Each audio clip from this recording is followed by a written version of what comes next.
ሰላም ጤና ይስጥልኝ ውድ የ247 ዜና ተከታታዮቻችን፣ የሰዓቱን ዜና ይዤ ቀርቤያለሁ። እስከ ፍጻሜው አብራችሁን ቆዩ።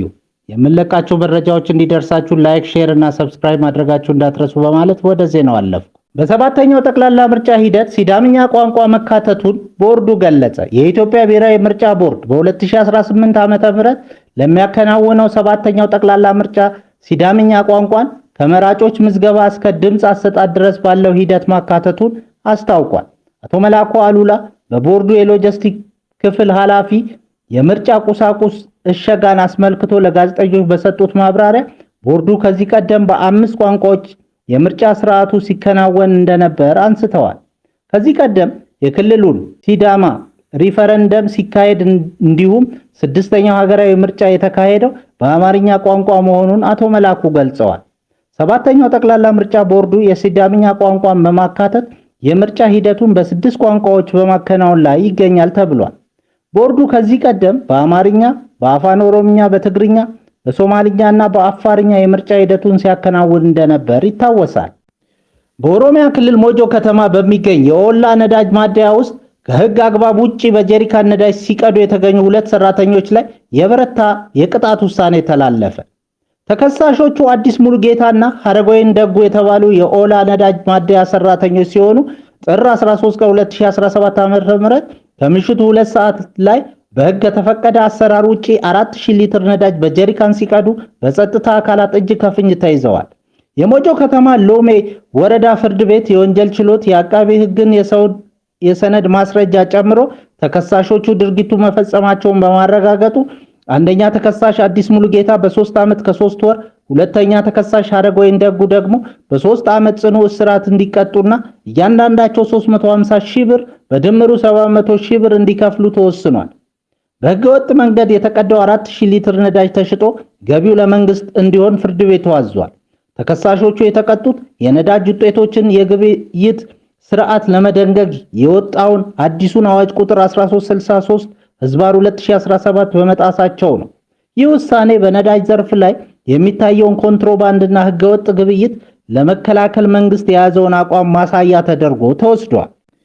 የኢንዱስትሪ ምርቶችን በአትሌቲክስ ለማስተዋወቅ የሚያስችል የጋራ ስምምነት ተፈረመ። የኢፌዴሪ ኢንዱስትሪ ሚኒስቴርና የኢትዮጵያ አትሌቲክስ ፌዴሬሽን የኢትዮጵያ ታምርት ሩጫን ዓለም አቀፋዊ ይዘት ኖሮት እንዲከናወን የሚያስችል የጋራ መግባቢያ ስምምነት ተፈራረሙ።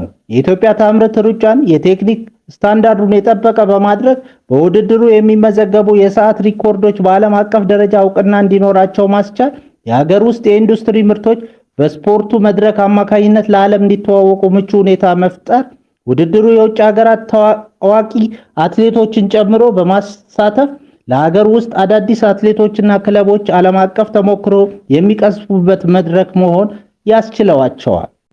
አራተኛው የኢትዮጵያ ታምርት ሩጫ ኢትዮጵያ ታምርት ለሁለንተናዊ ሉዓላዊነት በሚል መሪ ቃል ሚያዝያ 18 2018 ዓ.ም በመስቀል አደባባይ ይካሄዳል።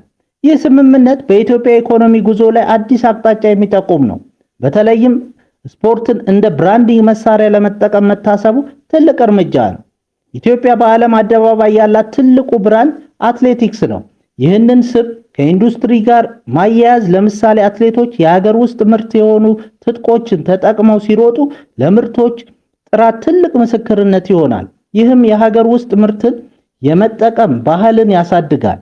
ሩጫውን ዓለም አቀፍ ስታንዳርድ ማስያዝ ትልቅ የቴክኒክ ዝግጅት ይጠይቃል። የጎዳና ልኬቱ፣ የጊዜ መቆጣጠሪያውና የዶፒንግ ምርመራው በዓለም አቀፍ አትሌቲክስ ማህበር እውቅና ካላገኘ የሚመዘገቡ ሪኮርዶች ዋጋ ሊያጡ ይችላሉ።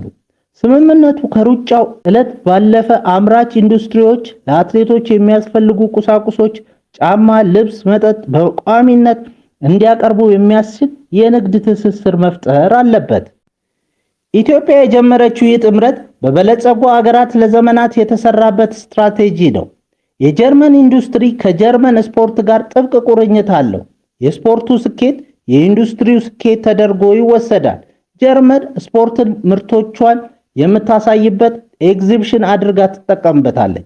ኢትዮጵያ አሁን የጀመረችው እንቅስቃሴ አትሌቲክስን እንደ መነሻ ተጠቅማ ሜድ ኢን ኢትዮጵያ የሚለውን ስም ለማስተዋወቅ ነው።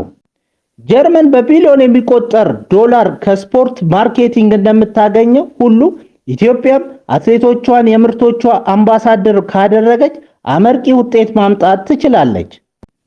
በሌላ ዜና የቱርክ ባለስልጣናት በቱርክ ለረጅም ጊዜ ዶቼ ቬሌ ዜና ወኪል ሆኖ ያገለገለውን ጋዜጠኛ ትላንት ታሰሩ።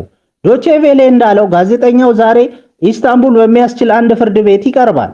ጋዜጠኛ አሊካን ኡሉዳግ ለረጅም ጊዜ ለዶቼ ቬሌ ያገለገለ በመርማሪ ጋዜጠኝነት እውቅናን ያተረፈ ወኪል ነው። ዶቼ ቬሌ እንደዘገበው ትናንት 30 የሚሆኑ ፖሊሶች መኖሪያ ቤቱ ድረስ ሄደው ጋዜጠኛውን ከቤተሰቦቹ መሃል ነጥለው ወስደውታል። የጋዜጠኛው አፓርትመንት ተበርብሯል። ጋዜጠኛው ኡሉዳግ የተሳሳተ መረጃ ለህዝብ ማሰራጨት፣ ፕሬዝዳንቱን መስደብ፣ የቱርክ ሀገረ መንግስትንና ተቋማትን መሳደብ በሚሉና በሌሎች ተመሳሳይ ወንጀሎች እንደሚጠረጠር ፖሊስ አስታውቋል። የዶቼ ቬሌ ዋና ስራ አስኪያጅ ባርባራ ሚሲንግ የቱርክ ባለስልጣናትን ክስ መሰረተ ቢስ በማለት ውድቅ አድርገውታል።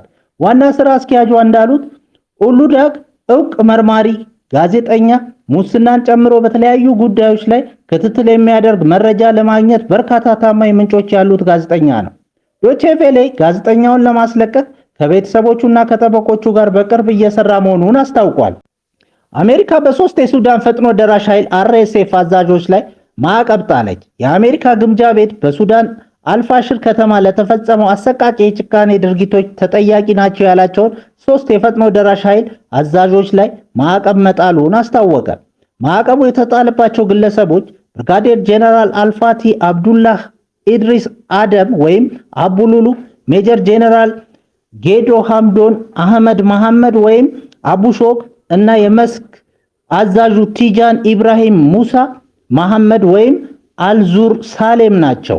አዛዦቹ ኤልፋሽርን ለመቆጣጠር በተደረገው የ18 ወራት ከበባ ወቅት ለተፈጸመው የዘር ጭፍጨፋ፣ አስገድዶ መድፈር፣ ማሰቃየትና ሆን ተብሎ ረሃብ እንደ መሳሪያ መጠቀም ላይ ተሳትፎ አላቸው ተብሏል።